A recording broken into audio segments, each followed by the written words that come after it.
C'est reparti pour une nouvelle saison en WEC, nouvelle voiture, nouvelle équipe, une nouvelle vie pour Julien Canal, engagé avec Nicolas Prost et Bruno Senna sur Vaillant Rébellion. C'est un honneur pour moi, c'est un grand plaisir de revenir en WEC.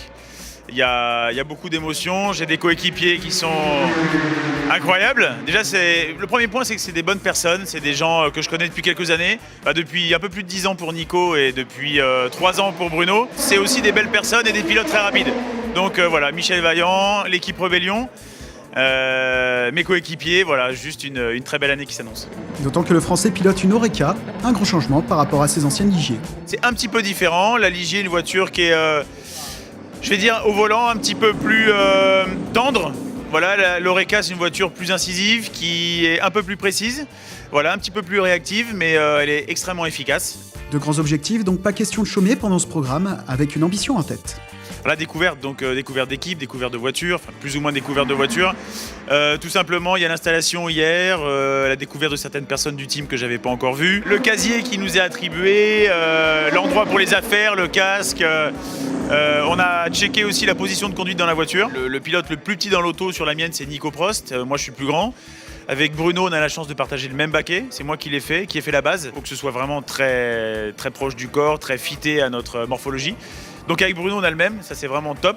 Pour les changements de pilote, ça va être très important. Ça fait toujours un petit quelque chose en moins à sortir, à remettre et ça enlève des problèmes. Maintenant, Nico est quand même a pas la même morphologie, donc il va falloir faire un insert à l'intérieur. Donc voilà, c'est plein de petites choses comme ça. La découverte aussi du plan de course. On a fait le track walk hier, on a fait le tour du circuit. Donc voilà, la première journée hier était assez complète et donc maintenant on attaque le programme. Programme chargé donc à Monza pour le pilote Manceau, mais côté performance, quels étaient les objectifs ? De faire la pole. D'être les plus rapides, donc que la voiture soit fiable. L'équipe a eu quelques petites mésaventures à Sebring et à Daytona.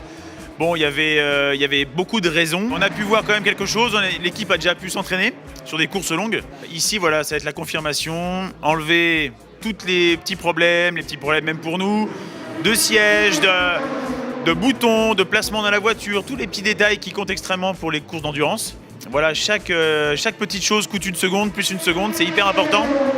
Donc voilà, on va se mettre en place, on va trouver qui fait quoi et comment et dans quelle manière. Voilà, il y a une mise en place à faire et puis surtout, pas de problème pour ces 2 jours.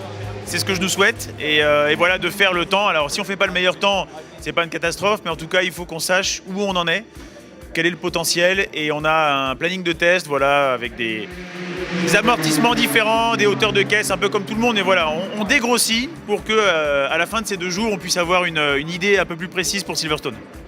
Une préparation pointue, d'autant que les voitures sont toutes nouvelles avec le règlement LMP2. Une grosse différence pour les pilotes ?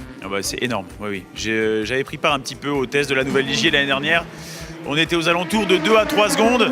Là, on est minimum 3 secondes plus vite que l'année dernière, donc 3 secondes sur un temps autour. Ça peut paraître, pour certains novices, un peu pas un si grand écart, mais finalement, en tant que pilote, quand on est assis dans la voiture, c'est impressionnant. Beaucoup de grip dans la voiture, et du coup, physiquement, on ressent beaucoup quand même cette différence de 3 secondes, qui est assez importante.